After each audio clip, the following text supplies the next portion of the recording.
به چشم می‌بینند که رژیم آخوندی مطلقاً اصلاح شدنی نبوده و نیست.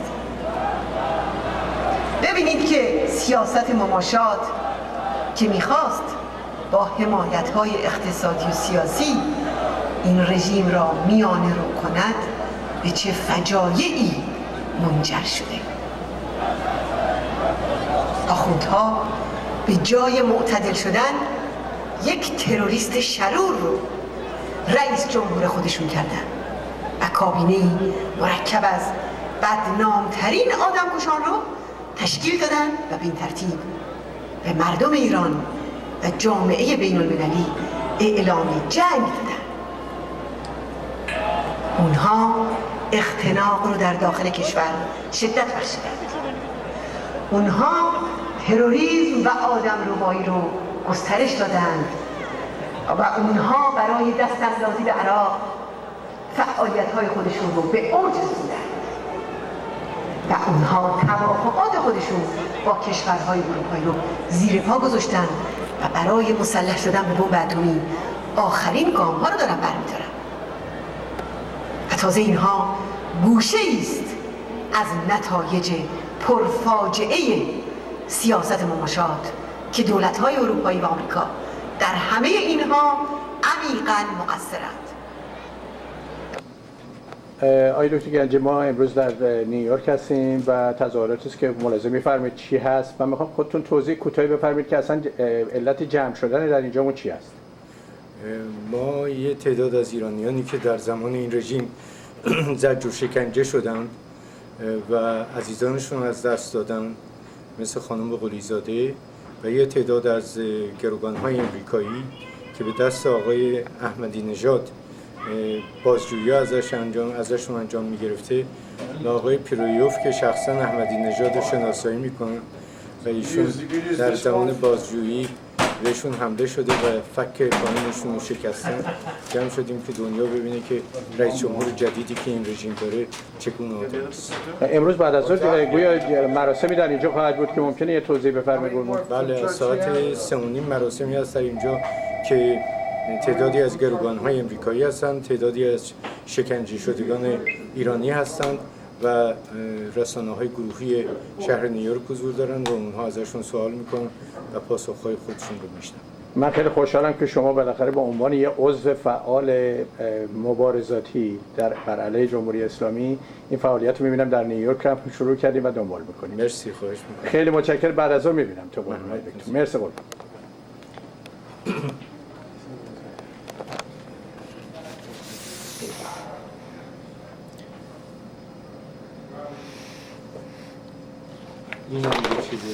Painting, that's all. Oh, really? They need to repaint anyway, so that's no problem. I got your flip charts coming as well, John.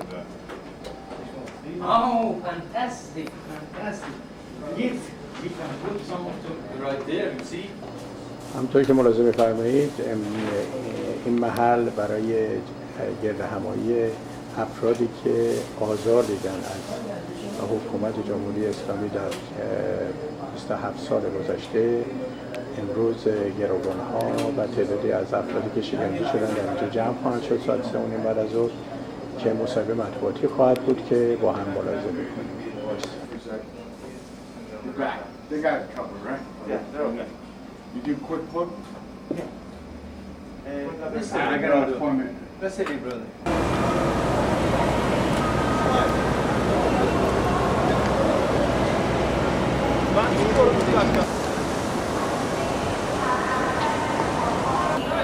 The real advocates of the option for peace with Iran stand before me today on these streets.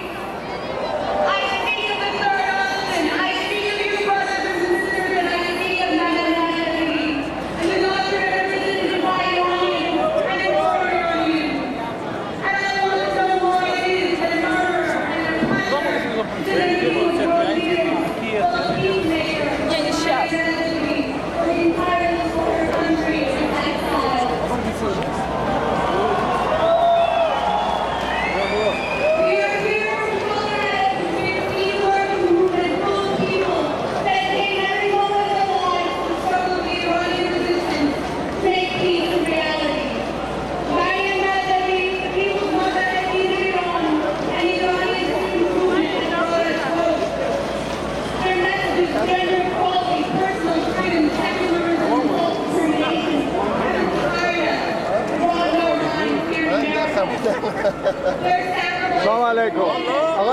اومدی عزیزم؟ من صبح ساعت 6. چند تا ایرانی جمع شده؟ ایرانی خیلی 18,000. نه میدونم ایرانیه که طرفدار مجاهدینه بله طرفدار شاهزاده رضا پهلوی چند نفر؟ من فکر میکنم در حدود 200-300 فقط 300 اومدن. کجا هستن؟ جزو همین اون قسمت آخر اون طرفه. شما کی داشت رو بردین؟ بنده صبح ساعت 6. هیچ خبر تازه‌ای نداری تو این ویدیو بفرمایید. من خبر جدید اینه که بسیار عالی است. اولین بار بقیده من از نظر من اولین بار گروه‌های مخالف که همیشه به جون هم می‌افتادن کنار هم ایستادن بر علیه جمهوری اسلامی.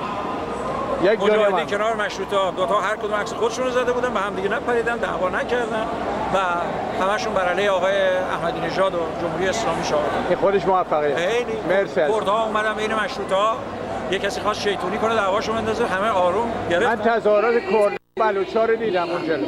خیلی خوب امروز خیلی خوبه و فکر کنم اثرش هم خوبه. یه آزمایش خیلی ممنون. سنت. مرسی.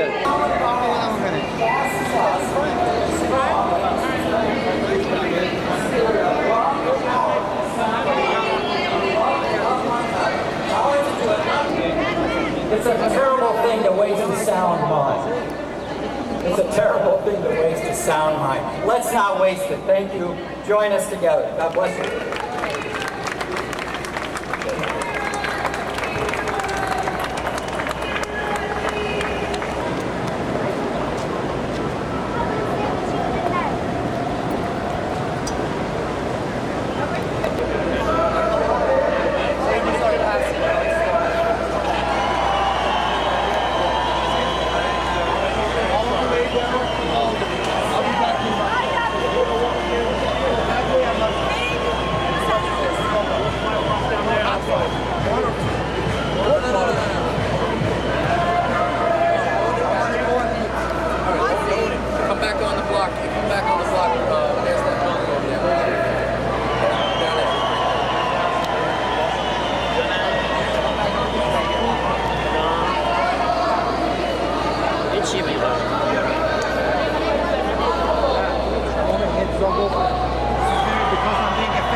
I want to tell them. کی اومدی خانم درود بر نشا؟ شما آقای میرفخری ما دیشب رسیدیم و امروز هم از صبح اینجا هستیم و تا انشالله به امید آزادی ایران هر چه زودتر انشالله موفق باشید. میبینم جمعیت عظیمی اینجا جمع شدن از گروه‌های مختلف و کشورهای مختلف. و خوشحالی این است که همه در یک جبهه دارن می‌جنگن و همه کنار هم. 100% این یکی از خوبی‌های این دمونستریشنه که از تمام گروه‌های مختلف سیاسی، عقاید مختلف سیاسی همه در کنار همدیگه هستن و امروز بر ضد این دولت تروریستی در ایران و احمدی نژاد اینجا قیام کردن و دمونستریشن برگزار کردن که صدای خودشون رو به تمام دنیا برسونن. یک دنیا ممنون. خوشحالم که اقلا در نیویورک هم جمع شدین همه یک صدا برای آزادی ایران می‌جنگن. آقای میرفخری خیلی متشکرم از تمام زحماتی که شما برای همه ما در طی این همه سال‌ها کشیدید. خواهش می‌کنم وظیفه من امیدوارم همه پیروز باشید. پاینده ایران. متشکرم. پاینده ایران. شما اینجا در نیویورک چیکار می‌کنی خانم؟ به هر حال ازت تشکر می‌کنم. خواهش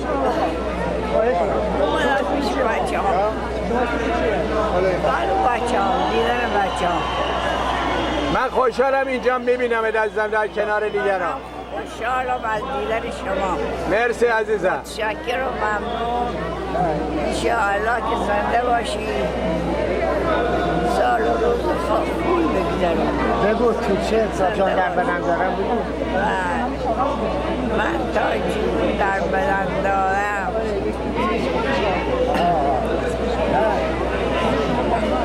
اعتراضات و این مراسمات میام تا جمهوری اسلامی نابود. باریکلا. چه آرزویی داریم؟ هر آرزویی داری آرزویی که ایران بیفته به دست شاهزاده رضا بیفته سلطنت. مرسی عزیزم. مرسی قربونت برم. مرسی.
صحبتی داری برای امروز بکن.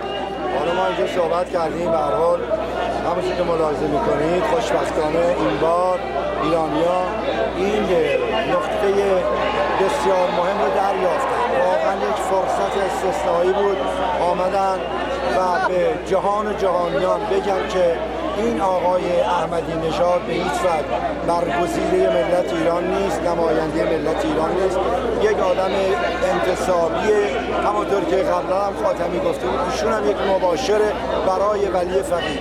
آنچه برای ما ایرانی‌ها اهمیت داره اینه که باید ما با هم باشیم، به ایران بیشتر فکر کنیم، بدونیم که پیروزی ما در با هم بودن ماست، در اتحاد ماست.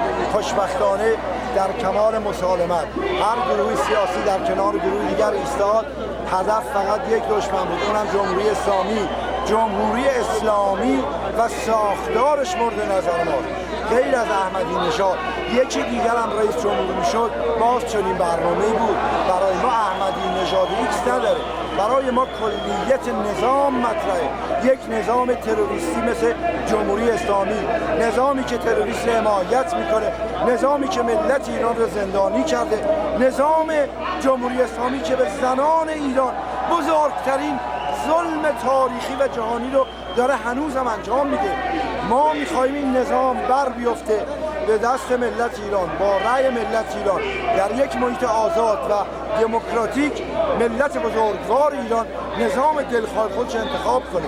ما در ایران آینده اقلیت به هیچ وجه نداریم. اینو بارها گفتیم، همه ایرانی هستیم، همه از حقوق مساوی برخورداریم. کرد و لر و فارس و گیلک و آذربایجانی همه متعلق به اون خاکن. برای سربلندی اون مملکت، برای تمامیت ارضی اون مملکت همشون دستهای به دست هم میدن و با امید خدا، با غیرت ملی، با اراده ملی این نظام جهنمی و ضد فرهنگ ایرانی، ضد ایرانی، ضد بشر، نظامی که واقعا باعث آبروریزی هر ایرانی سرنگونش میکنن. و اون وقتی که شما ببینید با همت همون جوانها، همین جوانهایی که امروز اینها هستن که ایران فردا رو خواهند ساخت، با این هوش، با این استعداد، با این اراده ملی، ایران یکی از کشورهای پر افتخار خواهد بود. به یمن اینکه ما غنی‌ترین منابع زیرزمینی و ثروت خدادادی داریم، ولی حجت الاسلام ها، نظام مولاتاریا، دزدان و چپاولگران حق همه ملت ایران رو غارت میکنن، منافع ملی ما رو زیر پا گذاشتن.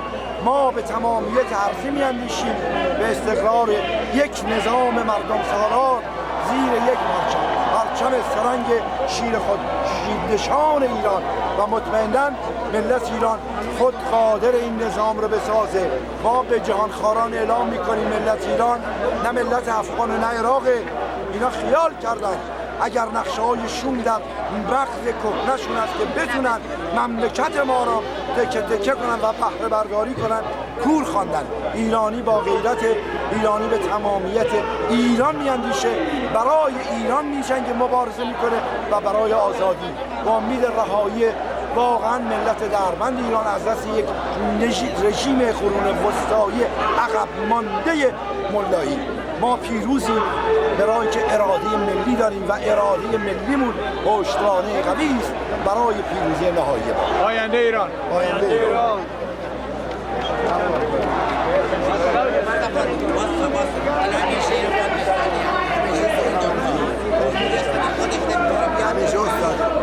No Kofi Annan, no terrorist. No Jack Straw, no terrorist. No Jacques Chirac, no terrorist. No Kofi Annan, no terrorist. No Kofi Annan, no terrorist. Kofi Annan, no terrorist. No terrorism. No terrorism. No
terrorism.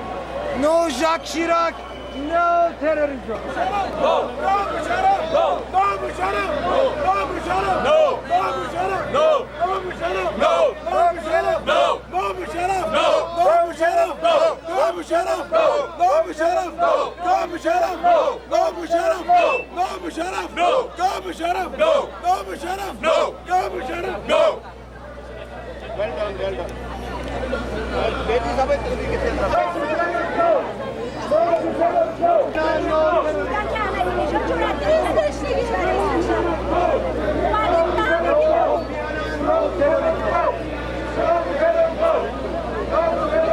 Kofi Annan, no terrorism.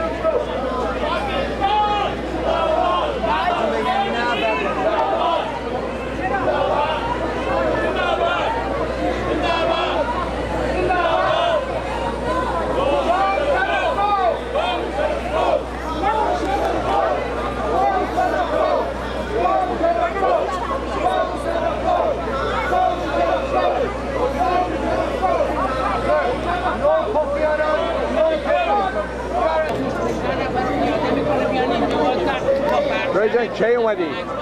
من دیشب ساعت 9 راه افتادیم 5 صبح رسیدیم اینجا.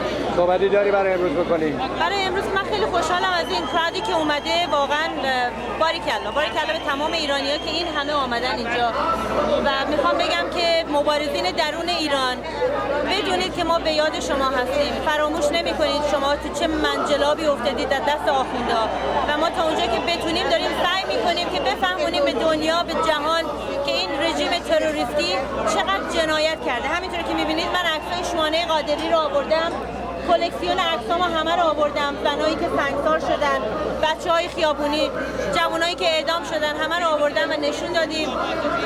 من فکر می‌کنم این بهترین راه افشاگریه که ما این اسناد رو نشون بدیم، این چیزا رو باید نشون بدیم. فعالیت تو مشخصه، کارت خیلی خوب بوده و قشنگی این کار نیست که همه در کنار هم بدون اینکه گرفتاری باشه همه دارن با هم مبارزه میکنن برای یک هدف و یک نتیجه. کاملا. حتی هموطنان کرد ما هم اومدن اینجا، صبح اینجا بودن، ما رفتیم باهاشون یه سری شعارا دادیم، اونا وایسادن با ما شعار دادن. هدف ما یکیه، دشمن اصلی ما جمهوری اسلامی تروریستیه و اینو ما نباید فراموش میکنیم. در حال حاضر اتحاد تنها راهه.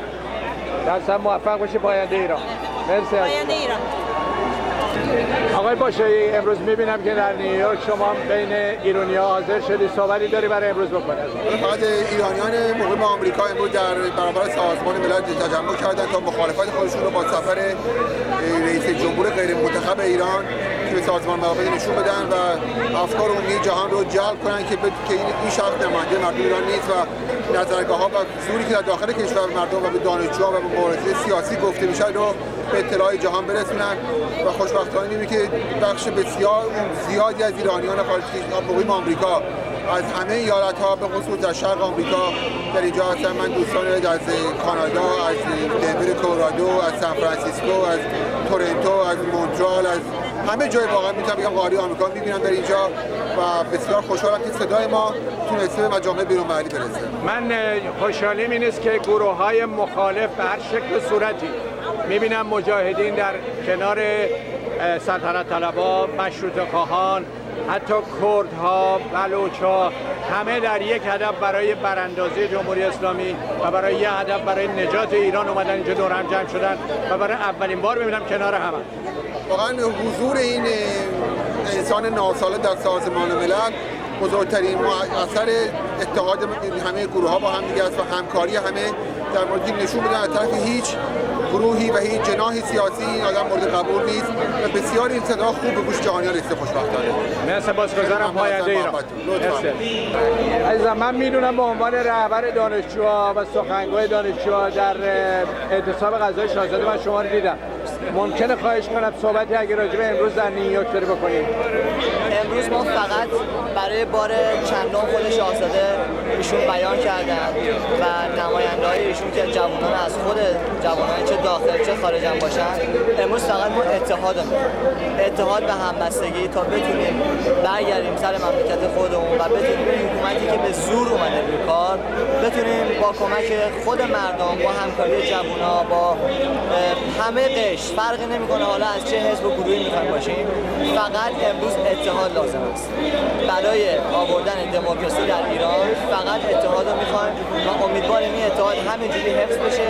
خیلی از نقاط مختلف آمریکا پاشدن اومدن، از سن دیگو اومدن، از دی سی اومدن، خودمون از کالیفرنیا اومدیم. خیلی از تمام نقاط با وجهی که این همه مشکلات گرفتاری هست جمع شدیم اینجا تا باز هم برای یک بار دیگه همبستگی خودمون رو به کل جوانای چه داخل چه خارج با همدیگه یک صدا بشیم و بتونیم دموکراسی در ایران امید خود رو برقرار کنیم. آینده ایران. آینده ایران.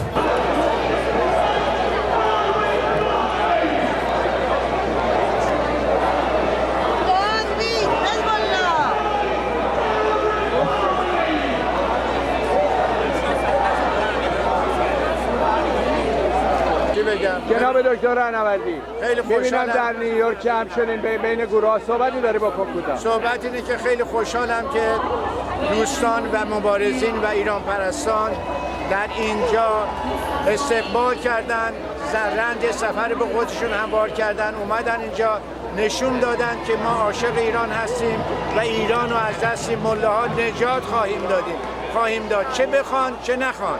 ملا رفتنی است و ما هم موفق خواهیم شد. پاینده ایران. پاینده ایران.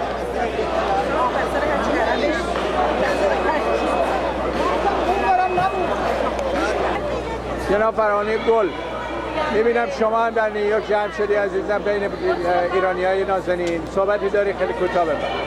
با درود به بینندگان گرامی تلویزیون شما، با صحبتی که میتونم بکنم اینه که من خوشحالم که ایرانی‌ها با گرایش‌های مختلف امروز اینجا جمع شدن، با جمعیت چندین هزار نفره که به جمهوری اسلامی و دلیگیشن 5-6 نفرش بگن شماها نماینده ما نیستید. خیلی ساده همین صحبت رو دارم. و این قشنگ‌ترین پیامه به نظر من. و این فکر من برای همه مردم، همه رسانه‌ها خیلی گویا باشه.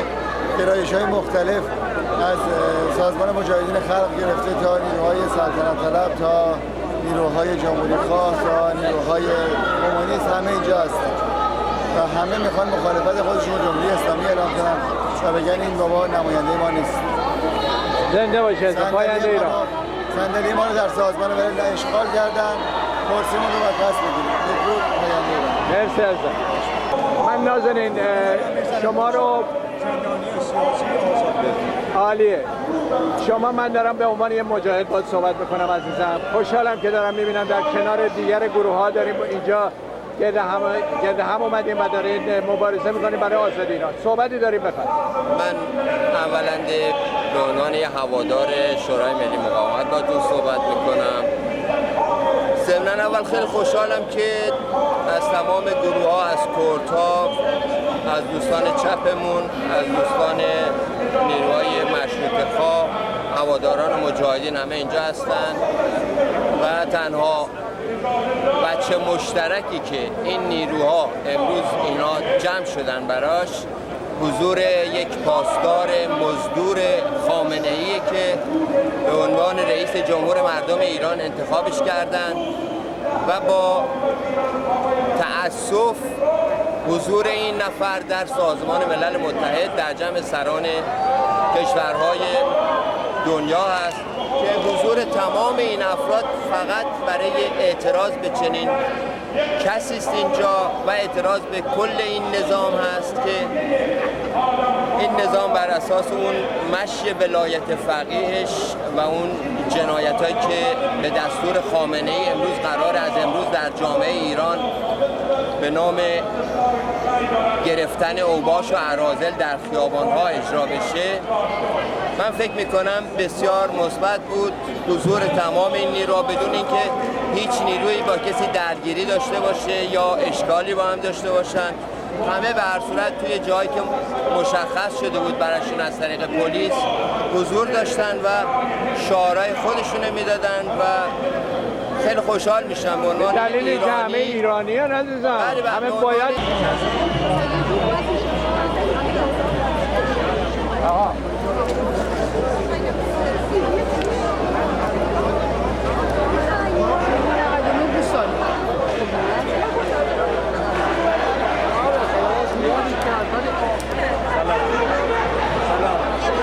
قربونت برم اومدم.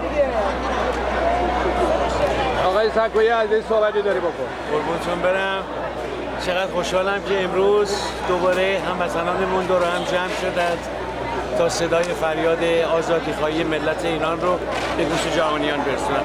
میر فخرایی نازنینم، تو هم مثل همیشه به عنوان یک ژورنالیست متعهد که در طول 25 سال گذشته در همه این برنامه‌ها بودی، حضورت رو من شخصا مقتنم میشمارم و به درود میفرستم. سپاسگزارم. با پاینده ایران عزیز. قربونتون برم. پاینده ایران.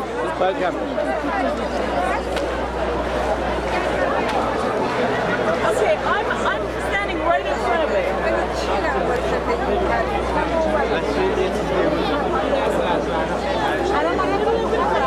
I'll be standing right in front of the Parliament teacher. So come and find me here.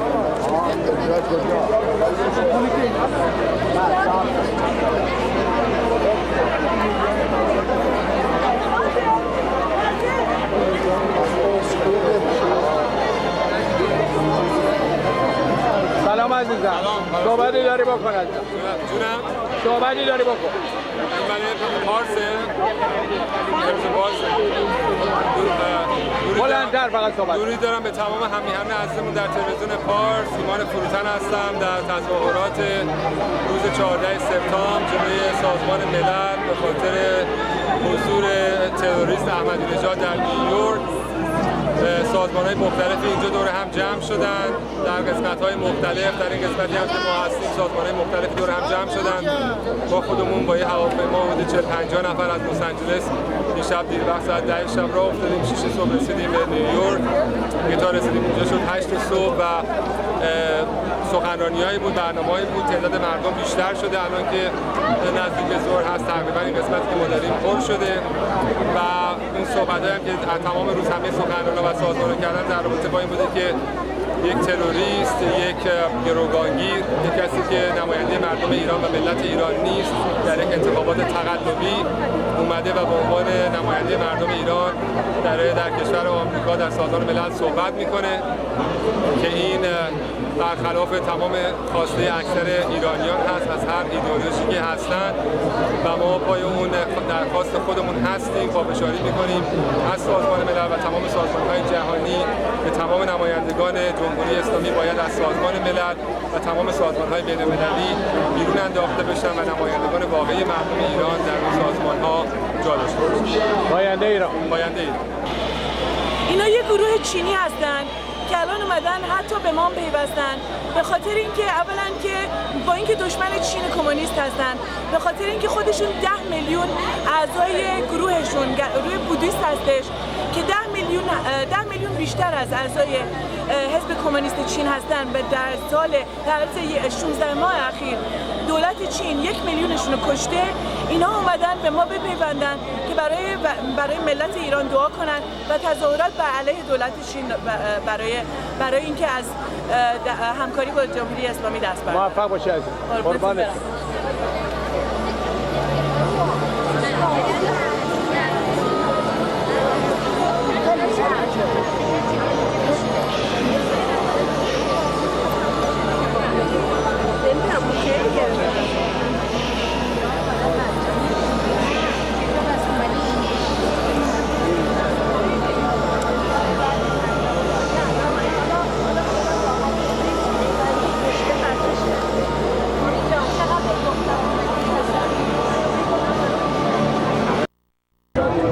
من میبینم از چهره‌های جدید هستی که حتما از این طرف نیویورک اومدی برای تظاهرات. ممکنه خودتو معرفی کنی و بگی برای چی اومدی؟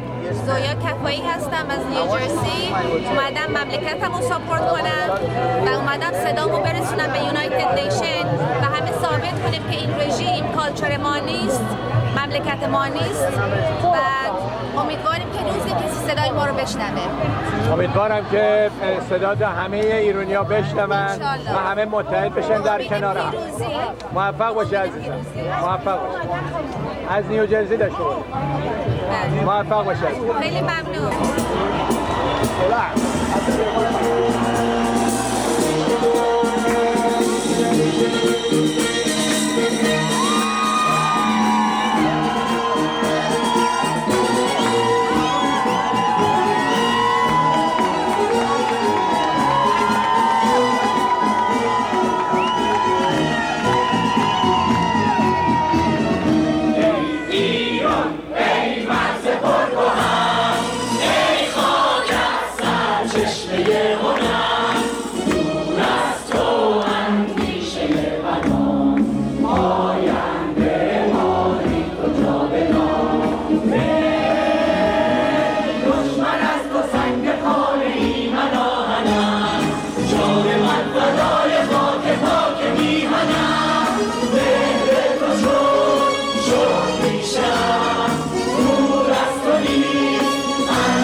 به نام ملت شریف ایران نه آقا پودیوم بریم اسیر ددمنشان بیگانه در کشور متمدن ایران زمین هستند. به نام شهیدان راه آزادی، به نام افسران شهیدمان که سینه ستبرشان آماج گلوله های جانیان تروریست پرور و تروریست نما شده است. به نام تمام زندانیان سیاسی، به نام بزرگ مردانی که ایران را ساختند و این وطن فروشان ویرانش کردند. به نام بچه های خیابانی، به نام بچه های خیابانی که این حکومت صفات معتادشان کرده است. به نام کارتون ها، به نام دختران و زنانی که در توالت های عمومی ایران امروز سکنا کردند. به نام شما، به نام شما فرزندان کوروش، به نام شما فرزندان داریوش، به نام شما فرزندان ایران که امروز آمده اید صدای حق طلبانه هم میهنان درون مرزتان را به گوش جهانیان برسانید. افتخار میکنم که از طرف جنبش مشروطه پادشاهی پارلمان ایران به همه شما همرزمانمان خوش آمد بگویید.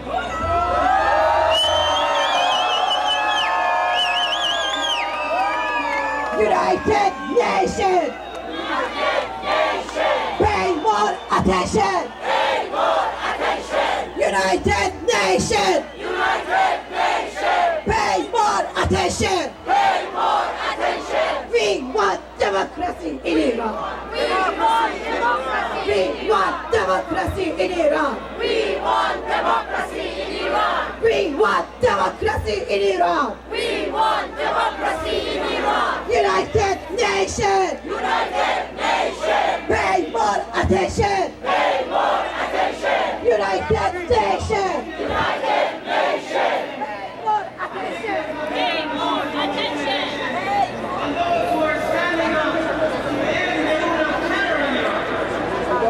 احمدی نژاد بگوییم تو رئیس جمهور کشور متبدل ایران نیستی.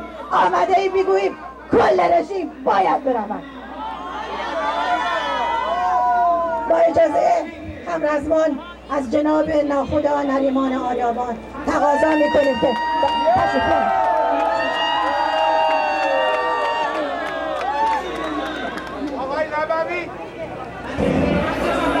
به نام ایران.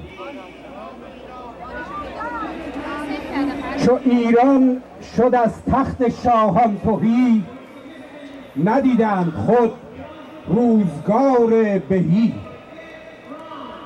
درود به روان پاک جانباختگان راه آزادی و سرافرازی سرزمین ستوده اهورایی ایران.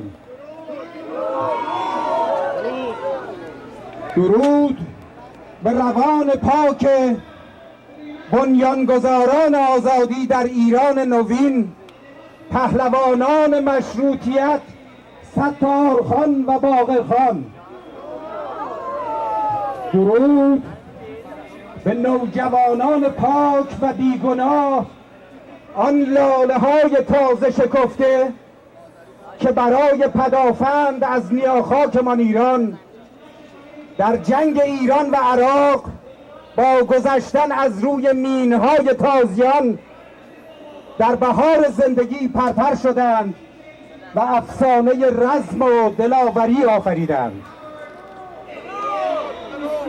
درود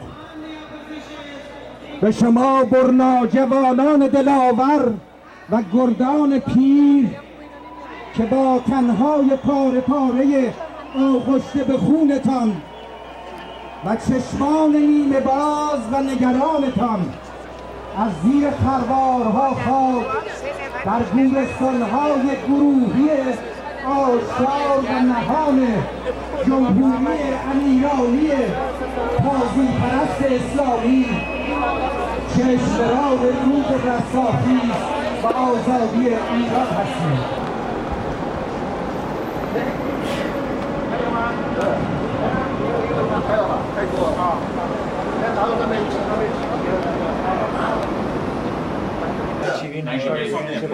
USA. This is a wonderful interview for the Iranian government, and they love me so much. That was a very also nice, love me too. So I heard you speaking Farsi very well. Very nice. Thank you very much. Would you just say something in Farsi, please? How did you learn? When did you learn? من چیز فارسی یاد گرفتم تقریبا 30 سال پیش وقتی من عضو گروه سال آمریکا بودم در ایران. همین الان من چیز دیرکتور یک گروه برای یک مؤسسه برای چیز education در افغانستان در افغانستان. همین الان من در دانشگاه کلمبیا هستم و هم درباره چیز تاریخ ایران و هم تمدن ایران چیز درس میدادم. ممکنه اسمتونم بفرمایید؟ بله. Would you say your name? اسم من بری روزن. من از شهر نیاب متولد شدم. من هم در ایران چیز 2 سال من عضو گروه سال بودم و هم عضو چیز مطبوعاتی در چیز سفارت آمریکا بودن در زمان گروه 1979 در زمان گروه گیری. همین الان من چیز در زندان گاز و هم زندان دیگه بودم. خیلی ممنون برای لطفتون. مرسی. Could you tell me your name, please? My name is Bob Moore. I'm the son of Bert Moore, who was a hostage the U.S. Embassy in Iran in the 1979 to 81 period. And you're here to say whatever you know about those days. I'm here to just bear witness.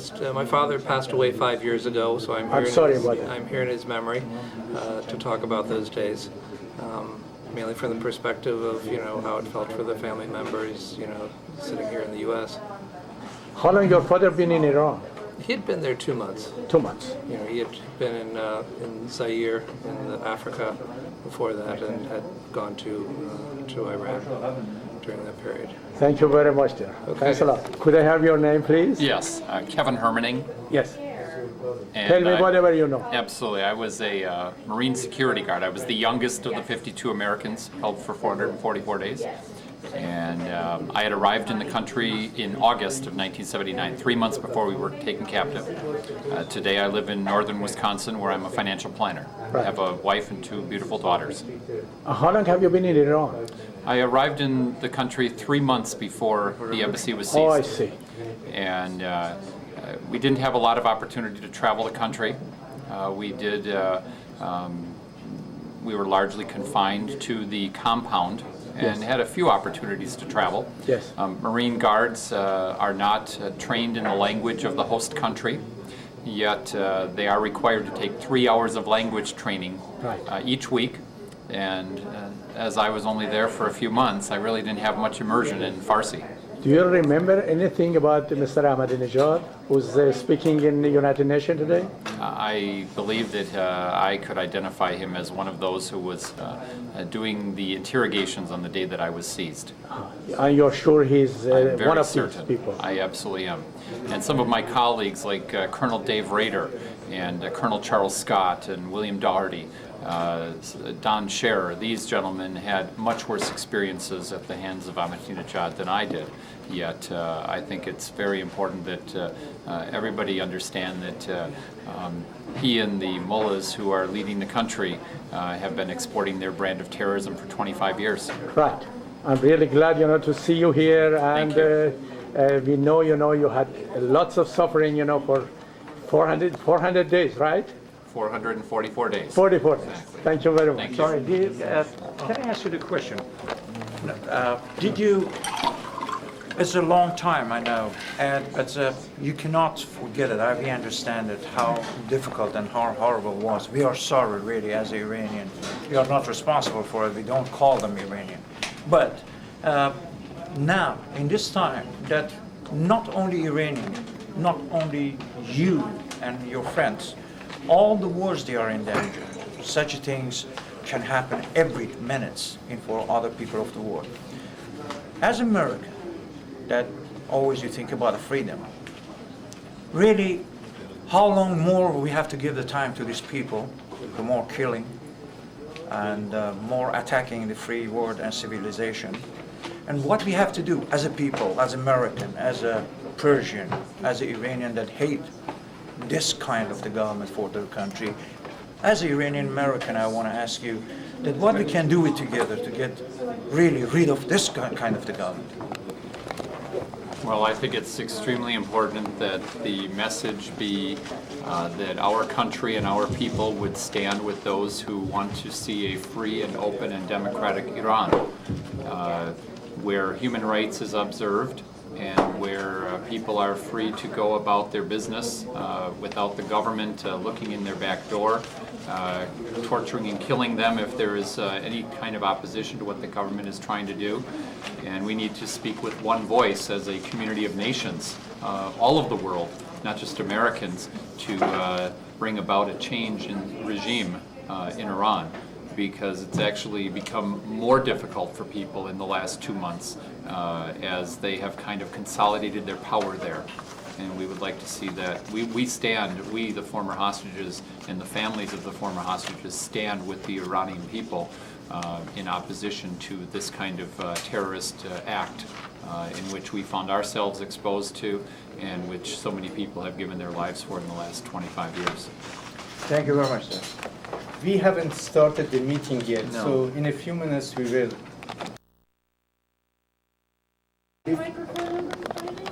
یه خودم بلندتر صحبت کنید دکتر. Very good. Thank you. As I said, I want to welcome you for having attended this meeting, mutual meeting that we have together with former American hostages in Iran and Iranians who have been tortured or who have lost dear ones within the past 26 years, some of whom recognize Mr. Ahmadinejad directly as having been the person involved in their torture or in execution or assassination.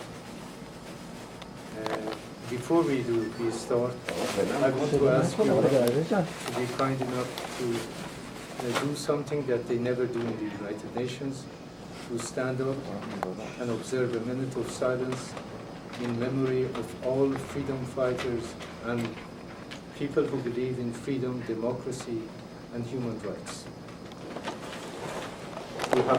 Who have lost a dear one or who have been lost.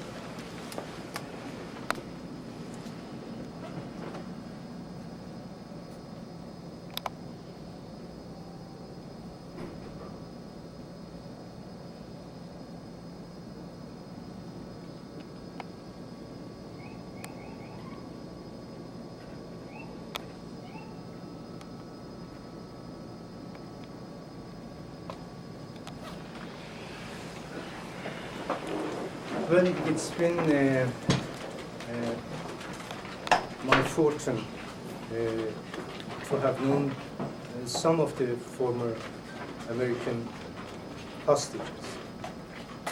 And I have learned... I didn't hear you anymore. No, it's been my fortune to have known some of the... It's gone again. I'm sorry. I'm sorry to interrupt. Maybe it's the court. Now it's on again. Use the other one. With that There's connection. another one. Thank you. Will it fit into the stand? No, it No. won't. No, it The won't. new one will not. Oh, okay. It's been my fortune to have known some of the former American hostages, and I have learned a great deal about the ordeal they went through. And through my conversation with 5 of the former American hostages, I have come to the conclusion that there is no question about the fact that Mr. Mahmoud Ahmadinejad was involved at least in interrogations which took place within the American embassy. And then I have learned that the treatment was not an Iranian treatment. They were waken up at 2, 3 in the morning, taken to a basement, and empty basement, and questioned harshly. Colonel Dave Rader told me that about 51 times that he was interrogated, at least a third of those interrogations took place in the presence of Mr. Mahmoud Ahmadinejad. They have all told me that they don't recognize him as a result of the first picture that we saw in the newspapers right after his election. That they know the man by his gestures, by movement of eye, lips, other things. There are all kinds of reasons. And one of them in particular told me I was inside the embassy grounds and in jails. Let's remember, they were not all the time in the embassy. They were taken to different parts of the country. And hostages, the students couldn't take them to different parts of the country. So it was an act of a government. Took them to different parts of the country, kept them. And also in Evin prison, they were kept in the prison. So that is not also an act of a bunch of students. It's the government. And it's the people who were running the government. But what I have come definitely to the conclusion was that Mr. Ahmadinejad was involved. Now, it is for the US government and for international community to decide how they want to entertain relations with a hostage taker. They are fortunately here. I have the pleasure of having to my left Kevin Hermaning, who was a young hostage at age 20, and they suffered, and 2 of them were killed, a French and an American. That we are doing what we are doing, and we will continue this. Now, having said that, the real hostage of this regime are the Iranian people today, inside Iran. Their voices are heard every now and then. I think you all should give them more attention to the voices of the freedom-loving Iranian people, the media, I mean, in the free countries of the world, and particularly the United States. It's a wonderful omen that our American friends who suffered in the hand of this regime have come and joined us who are struggling to free our country. I'm most grateful to them. We would not have had the media attention that we are getting had it not been for them. And may I express on behalf of the Iranians here and absent our gratitude to you all. So I'm going to give the floor to one by one of the individuals who are here, and you can ask your questions after they finish their presentation. Rosen, I, as a young man, came to Iran as a Peace Corps volunteer in 1967 and spent 2 years in Iran working in kindergartens at that time in the Caspian Sea, as well as in Tehran University, teaching English. And then I came back to the United States and received graduate degrees in Persian, in Iranian literature, and also in Central Asia. So Iran was never a stranger to me, and I would say that Iran is my second home outside of the United States. Unfortunately, I'm not permitted to go back home again to Iran, and I haven't been back home since 1981. But I returned to Iran in 1978 because the United States State Department wanted people who knew Farsi and would be there during that troubled period and perhaps help in terms of the revolutionary movement in Iran to ease the way. Unfortunately, as we know, this is a very emotional moment for all of us. It's been 25 years since the regime in Tehran, I think, reversed the possibility of liberalization in Iran, and that the possibility of a democratic state in Iran is not extant. Violation of human rights in Iran is abominable, and I have to say that to a large degree, the media around the world has not covered it nor given any notion at all that the Iranian people are suffering by that fact. Domestically, Iranians are being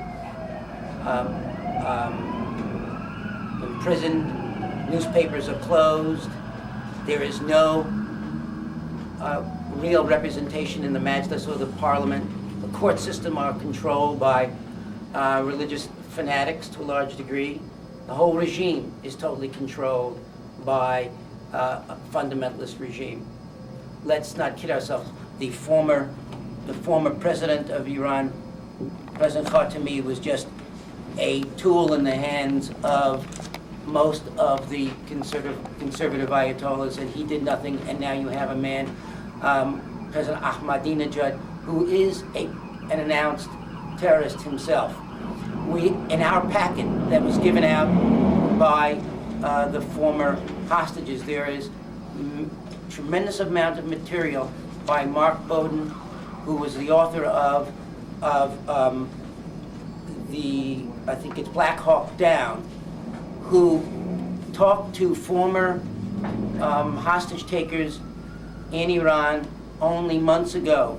And all of those people, that is the students following the line of the Imam, she's, what is it, Khat Imamia, whatever their title was, they themselves admitted that he was one of the hostage takers and who interrogated many of us.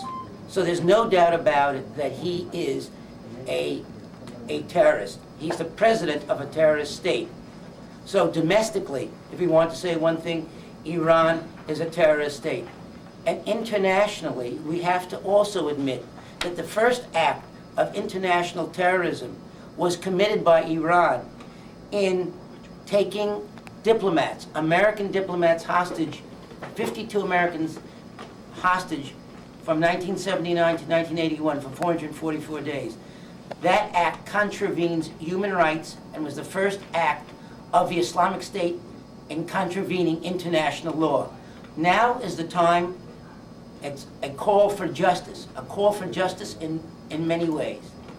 Iran not only has contravened international law by not abiding by international law, but there is another aspect to that all, and that is the notion that whenever a country has to pay for the price of committing acts against international law, there's a historical memory of the international community. And that historical memory of those Iranians who were murdered, or the American hostage who were taken hostage during 79 and 81, that memory must not be lost. And that's why we ask Congress, and we are asking our friends in Congress, especially Congressman Ross Leighton, who is now forwarding two bills, H.R. 228, which is a sanction bill against Iran, and H.R. 3358, which is a remedy for the hostage-taking of 52 diplomats. Let me say one more thing, just to make my statement real. I, like many Iranians, have felt the depths and the hysteria and the hate of people who I don't think are Iranian in many ways. There's one thing that Iranians like to say about themselves. Iranians like Mehman Navazi. They like hospitality. Believe me, these are not Iranians. Iranians are known all over the world for Mehman Navazi. You go to an Iranian's home, you cannot leave the table without eating 6 or 7 meals. But in Iran, we were treated like animals.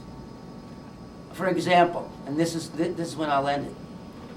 I was jailed, taken away from the embassy, secluded in a house, blindfolded for days, and then brought down into a room where I was interrogated.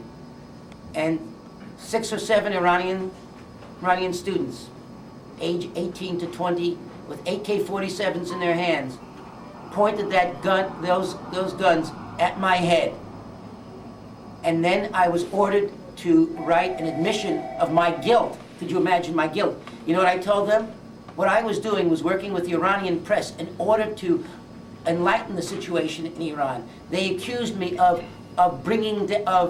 trying to bring an American coup against Iran. And then I was told if I don't answer in 10 seconds, my head would be blown off. I had 2 small children then, a 2-year-old and a 1-year-old. I wanted to see them alive. But I'll tell you one thing. After I signed that piece of paper went to my heart, because I said to myself, how can I live with myself? How can I actually say those lies and feel the guilt? I didn't do anything against Iran. In fact, I wanted to help Iran become a democratic state. And there was no doubt about it that I, in fact, stayed on when the embassy wanted us to close down after the revolution. I see Iranians as my brothers, and I see that we need, in many ways, to ask the American Congress to work harder and harder against this repressive regime. Thank you very much.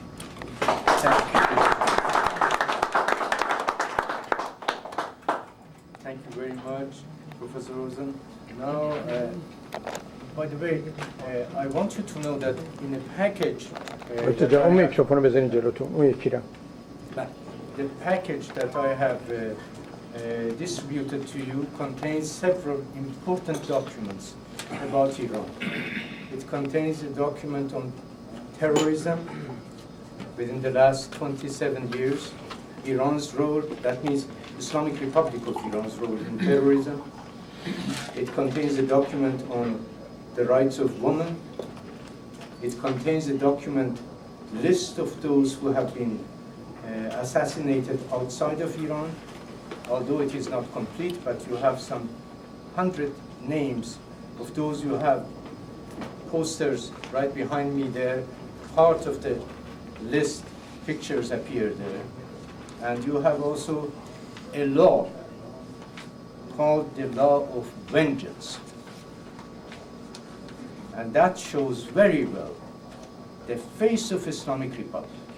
And they added to it just recently a revision, and if you look at that revision, that gives you you don't need to read the whole document. All you have to do is to look at the revision. Revision tells you exactly what that state is like. Look at the revision. I'm just going to briefly go over these revisions for you to see what kind of state it is. So the revisions say the following. دکتر جان میکروفون خودتون دستتون بگیرید. There we go. That was the only one. اصلا دستت بگیر دکتر جان. Thank you. The revisions say the following. Homosexual act relates to sexual relations of two male partners, whether it has involved sexual intercourse or not. These are articles 108 to 113 revisions of the Penal Code. Both active and passive partners of homosexual act will be condemned to punishment. Execution is ordered when the act of sexual intercourse is consummated. The judgment must be that of religious judge.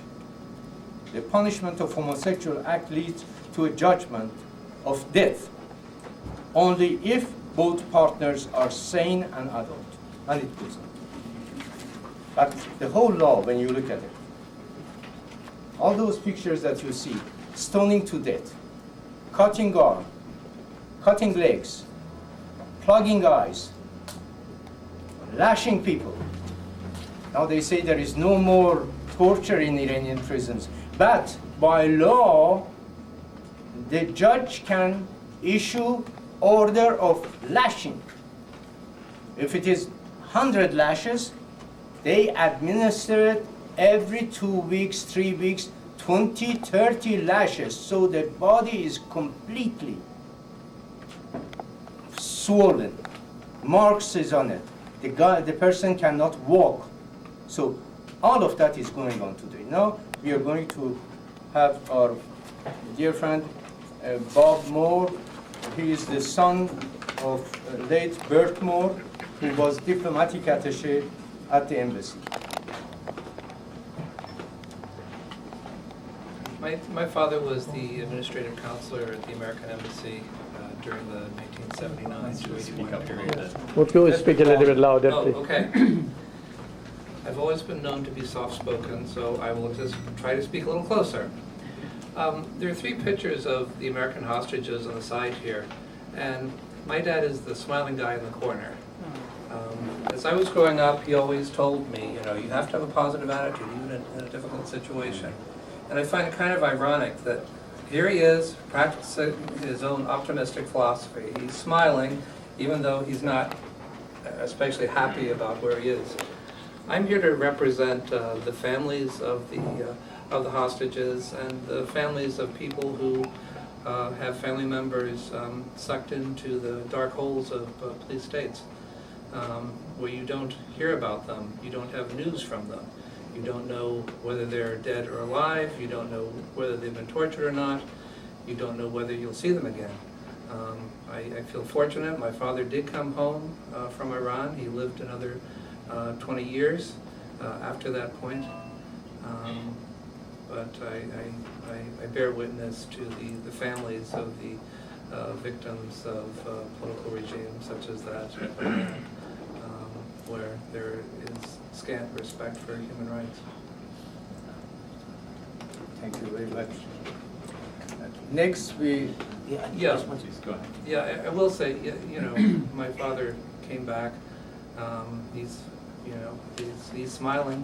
He's always told me throughout my life, you gotta have a positive attitude. You gotta overcome adversity. But I will say, when he came back, it took him several months to be able to smile again. And as he got off the plane, his hand was mangled, and I must say I wasn't strong enough that first day to ask him what happened, Dad.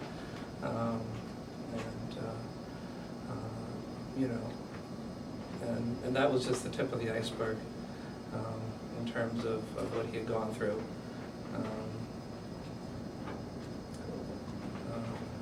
It was a difficult time for me then, and difficult time for him as well. As it always is with people whose family disappears. We don't know. It's almost as hard for the people on the outside as it is for the people on the inside. We all share your feeling. Before I turn to Kevin, I want to tell you about Colonel Dave Raider, his story so that you know. Well, I'm going to ask Kevin to do it. Kevin Herman was the youngest person amongst our hostages. As I told you, he was 21-year-old, and he was a Marine Guard then. And now he has a very important business of his own. And I'm most grateful for all the assistance he has provided and the fact that he's here. Would you give this microphone, please?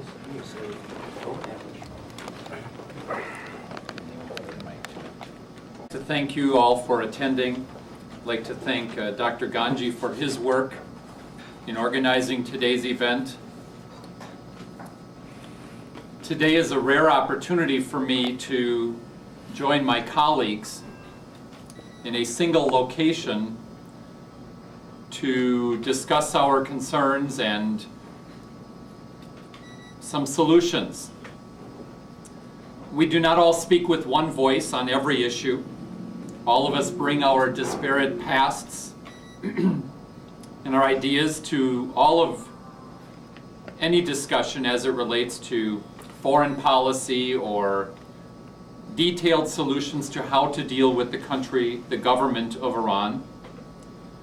Those decisions and ideas are formed over a lifetime of life's experiences, diverse backgrounds, individuals with whom we come in contact, groups and organizations in which we believe, and with only one common theme joining our lives, the 444 days. But even those 15 months give us all different experiences and reactions to those experiences.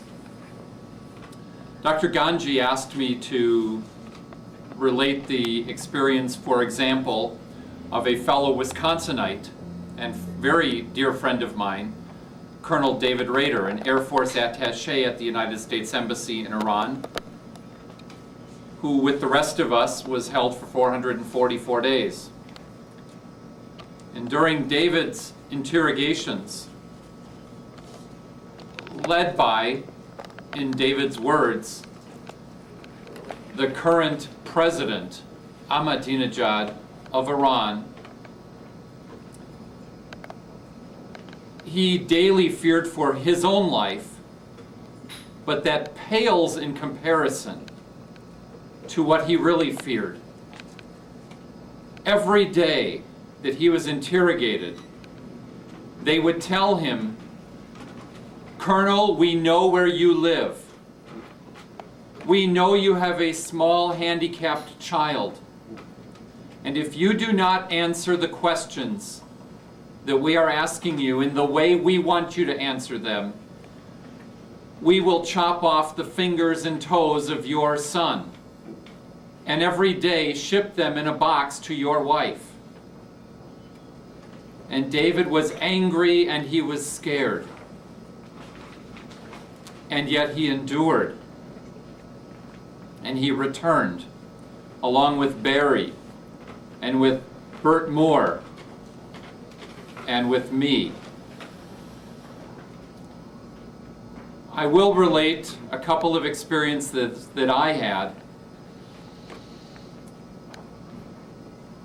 And it's interesting that they pale in comparison to the experiences of my friends Tom Ahern and Colonel Charles Scott,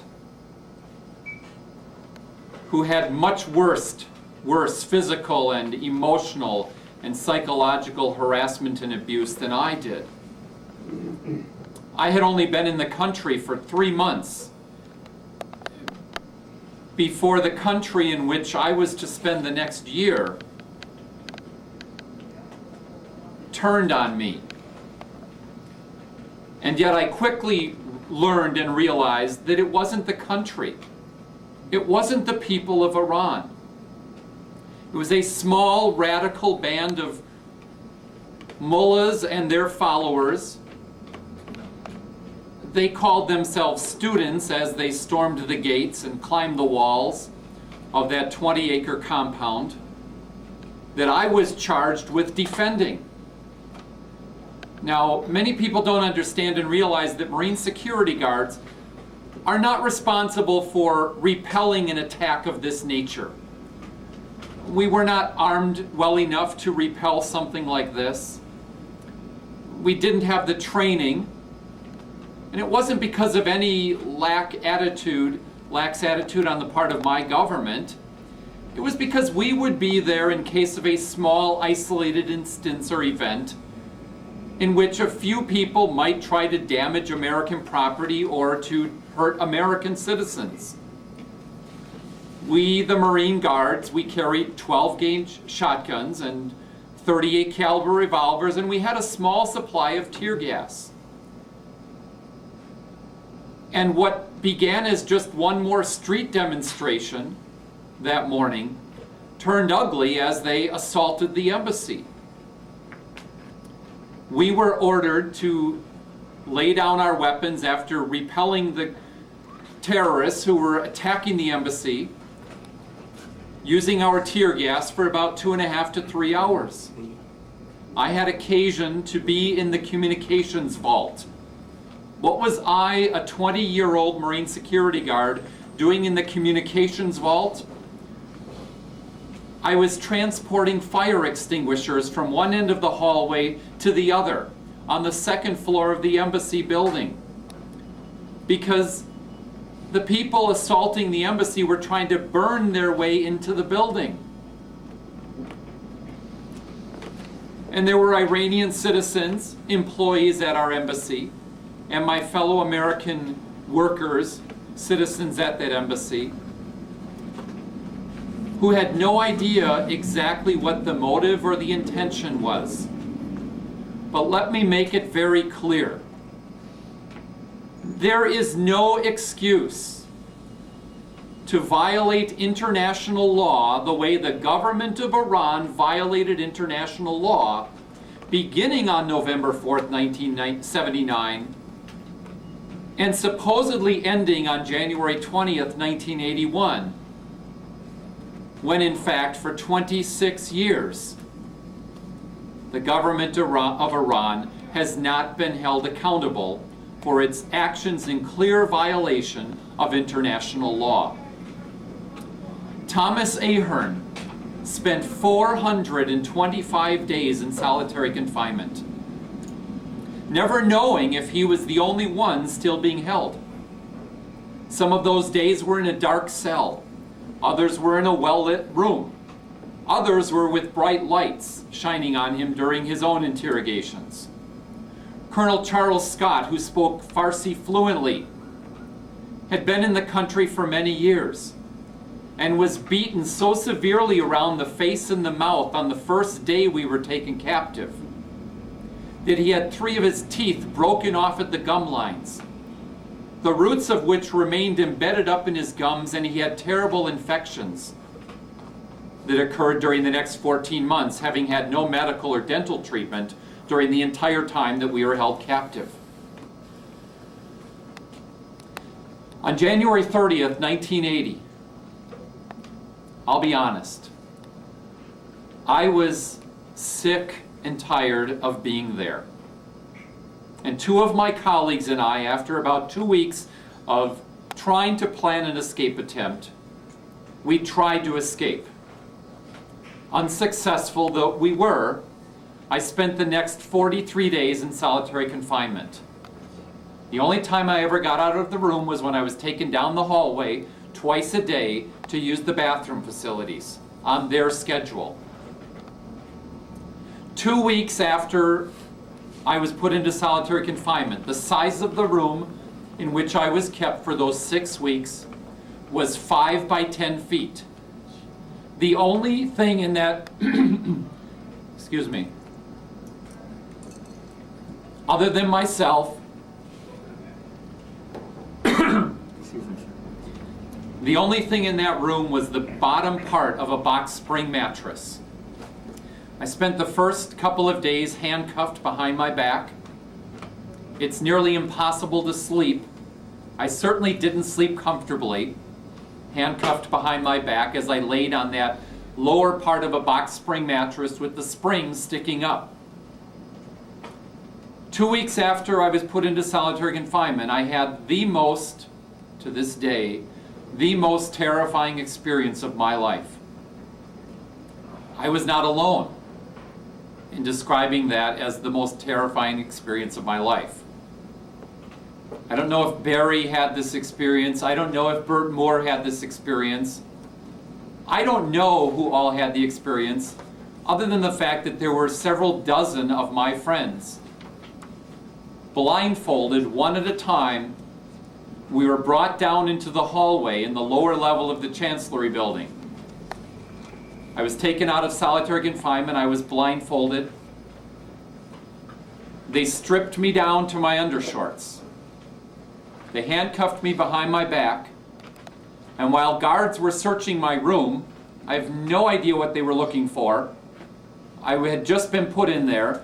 They had just a week earlier searched everything I had, which wasn't much.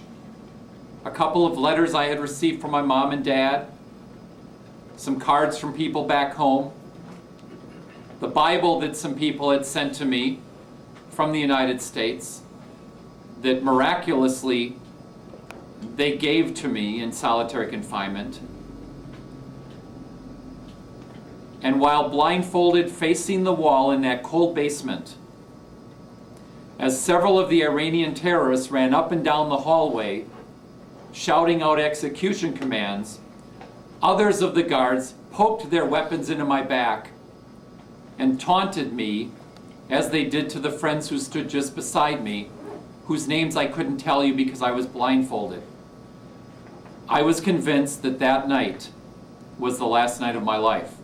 I kept thinking of movies I had seen or books I had read. Isn't my life supposed to flash before me? And I remember that not happening.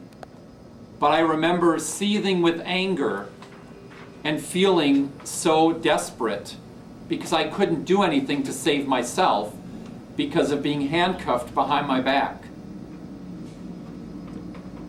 You only worry about dying a few times. And yet every couple of days, especially early on in our captivity, we wondered if we would die. There were days that I wished I had. There were days that I wish that it would just all end. Others of my friends who I later became roommates with were tortured and had spent so much time in solitary confinement that they wanted to end it themselves personally. The President of the United States sacrificed his political career so that we might live. President Reagan's administration made threats so that we might be released.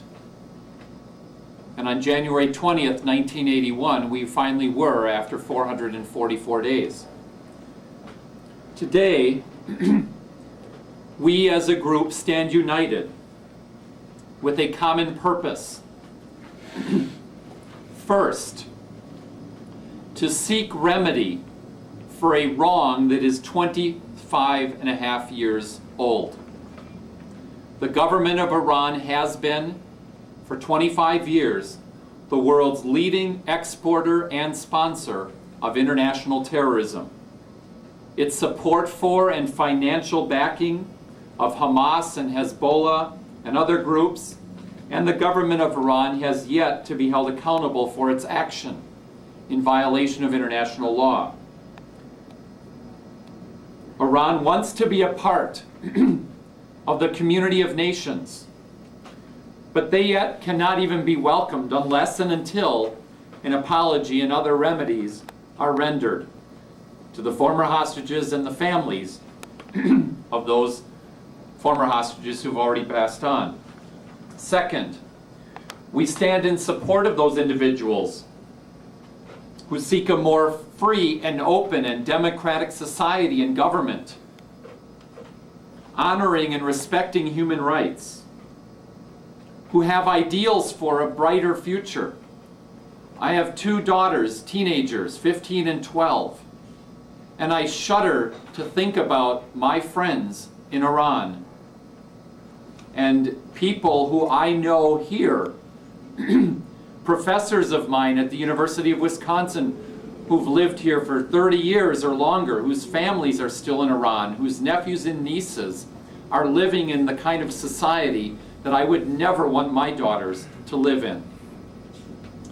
And third, this evening, the president of Iran will lobby Iranian Americans to intervene with my government in my government's efforts to bring about UN sanctions because his country wants to pursue nuclear ambitions. He and his government deserve and need to be treated as a pariah. Ladies and gentlemen, it's about time that the United States and its friends around the world recognize that there are people who seek justice, both who are Americans, who for 25 years have waited for an apology and remedies from the government of Iran that the mullahs and President Ahmadinejad and all of his friends and supporters have advocated for so long, as well as Iranian Americans and other people in Iran who struggle today to bring about a more free and open and democratic society.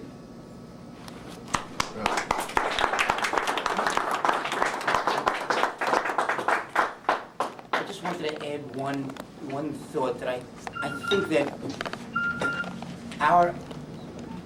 the reason why we're here today is to make something real to you, to a large degree make this situation human. I think people read about the denial of human rights or the abrogation of international law and then turn the newspaper over and watch television. But they hardly have the opportunity to feel, palpably feel, and talk to people who've gone through the pain of the denial of human rights.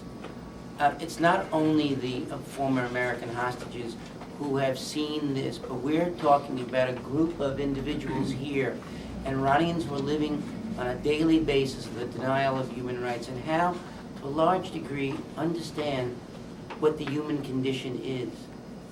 We live with this pain the rest of our lives. We don't walk away from this the same person we were before this event occurred. We are changed human beings.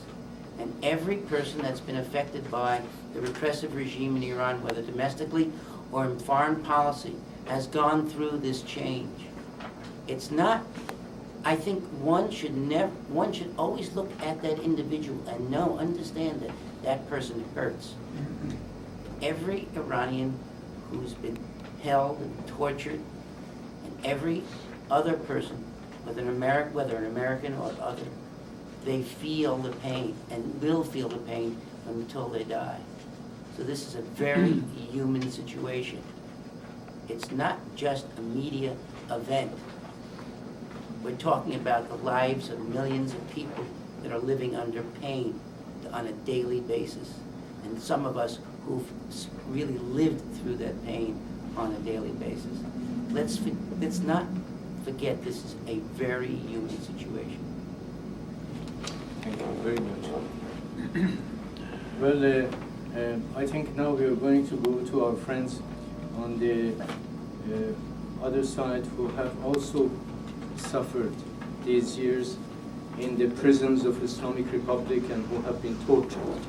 This was just the brief statement they made. Let me tell you what I have heard in addition so that we don't miss it.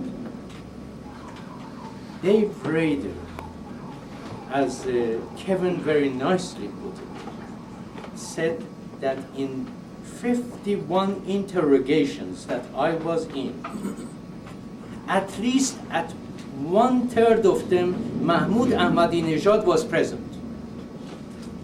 And whispering into the ears of the interrogator, and who spoke English, what to ask. And it was Ahmadinejad who told Raider, listen, you tell us everything, or else we know where your wife lives. The city is such and such, Philadelphia. We know the street. We know the street, the number. We know your, as he said very rightly, the crippled, your son, who is crippled, handicapped son. We know what school he goes to. We know what time the bus comes to pick him up, and we know what time the bus brings him back. And we know this is the license plate number of the bus. I'm quoting Colonel Raider. And Mr. Ahmadinejad was asking the interrogator to ask these questions.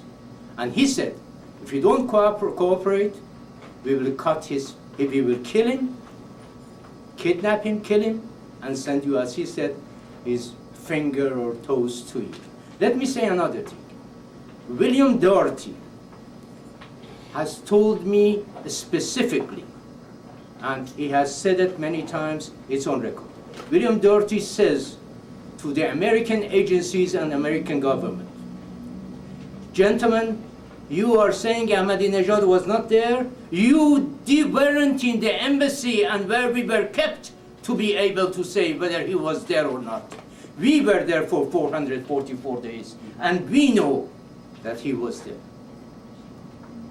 So these are the facts. Now, to know how they treat people like Kevin and Barry Rosen and Doherty and Scott and Dave Raider and the rest of them who were there, 50 some odd. This is a book. دکتر جان میکروفون نگه دارید میکروفون. Very important book.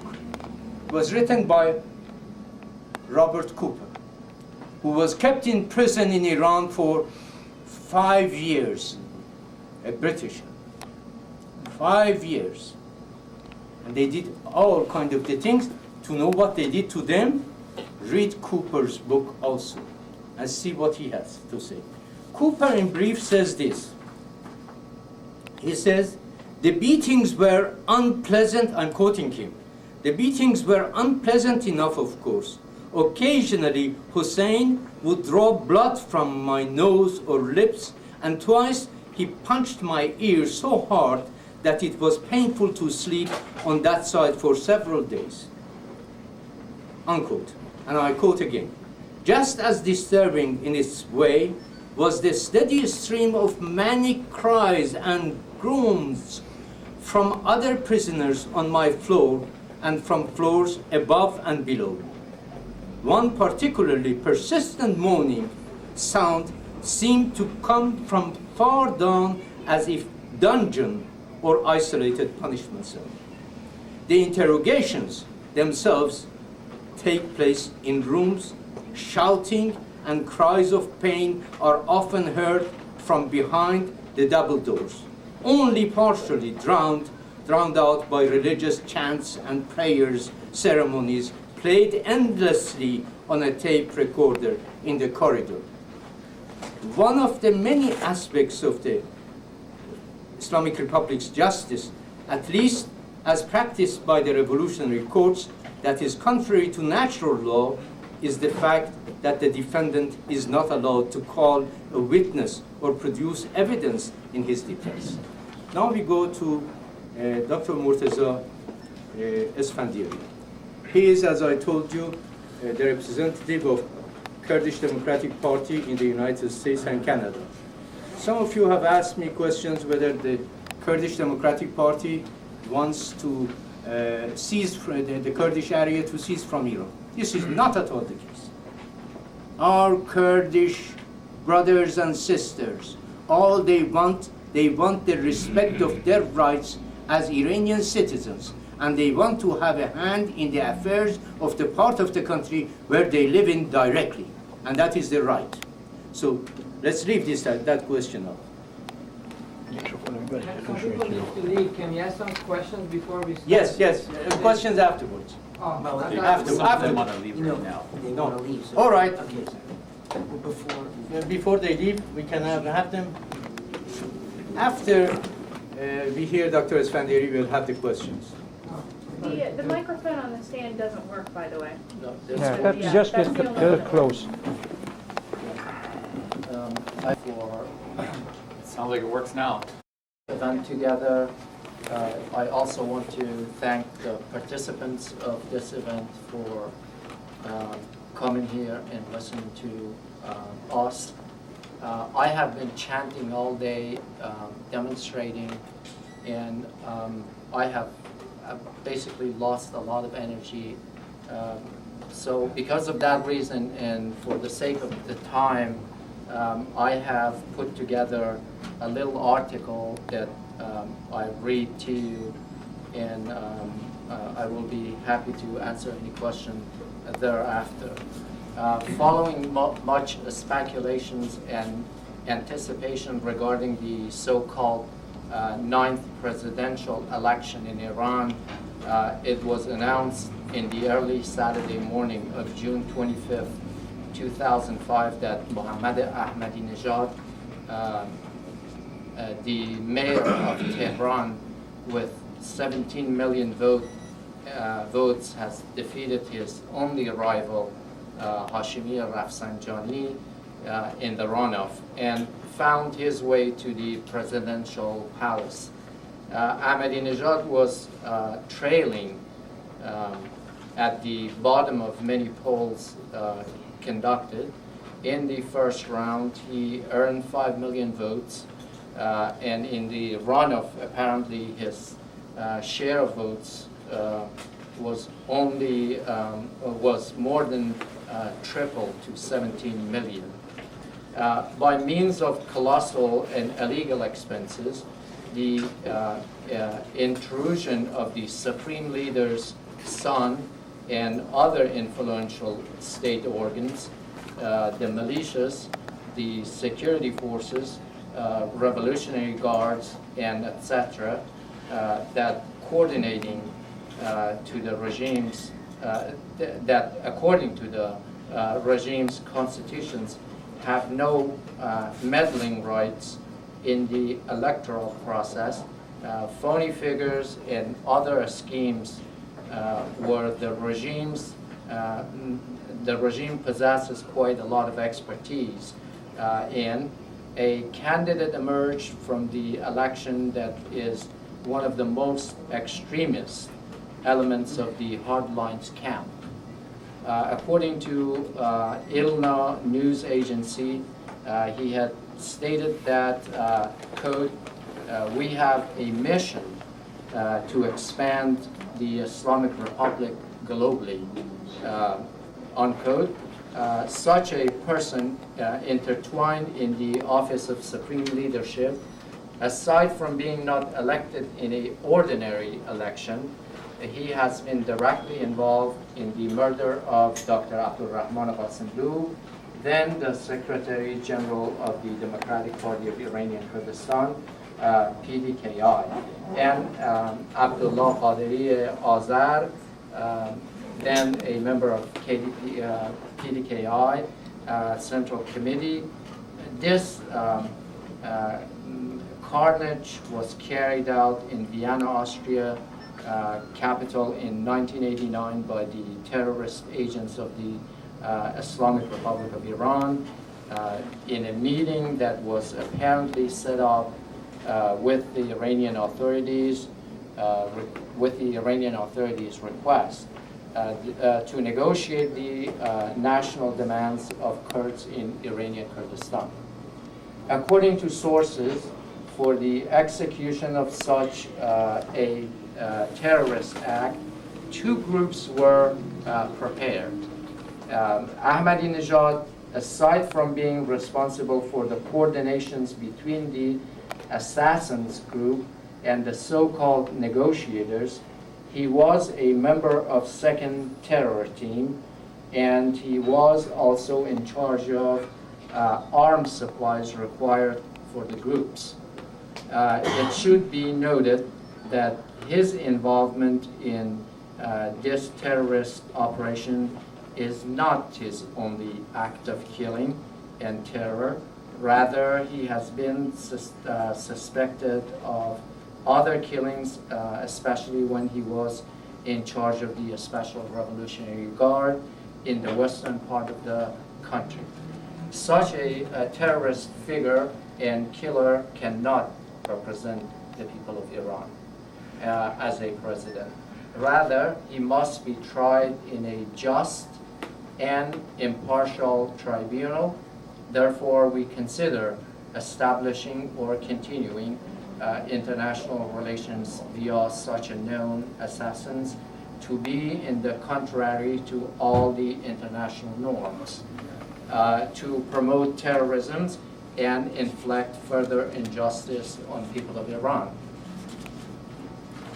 We consider the presence of Ahmadinejad and other alike in this annual General Assembly meeting of the United Nations as a disrespect and disregard for international diplomatic conventions, and place the credibility of the United Nations under doubt by the people of these countries.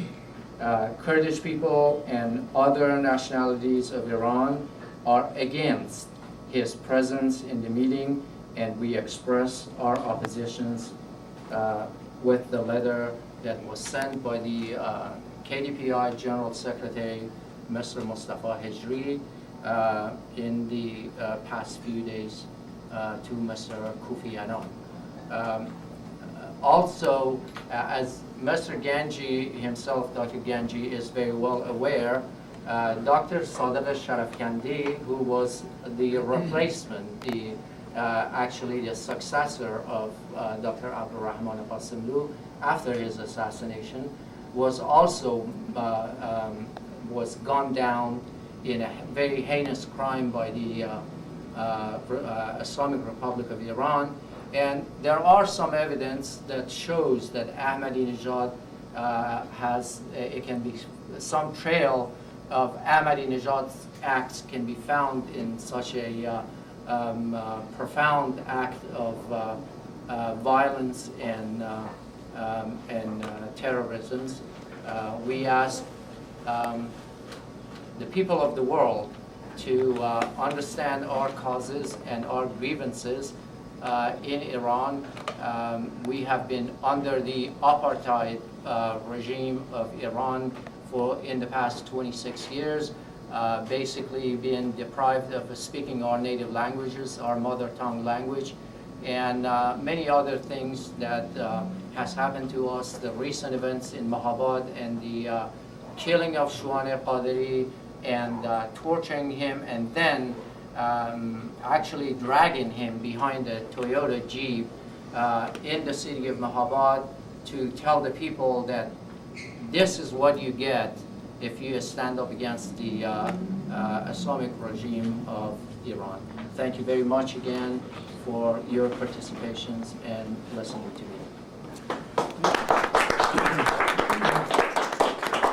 Out of respect for the other two witnesses, I cannot let questions go on now before they speak.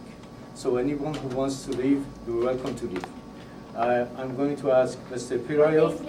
Joseph Pirayov is going to speak, and then Mr. Purat is going to speak for a few minutes. Then you will have your questions. Please.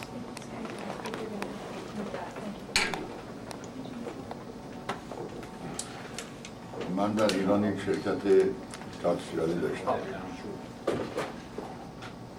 و با سفارت آمریکا و شرکت‌های آمریکایی. Who is going to translate? Dr. Cherazi. Dr. Cherazi. All right. انقلاب شد در ایران. بچه‌های ما خارج شدن، من تنها موندم. چون من ممنوع الخروج بودم و خیلی ناراحتی کشیدم از دست این انقلاب و انقلابیون به اصطلاح. یک شب که جنگ ایران و عراق شروع شده بود و گویا بنی صدر فرار کرده بود از ایران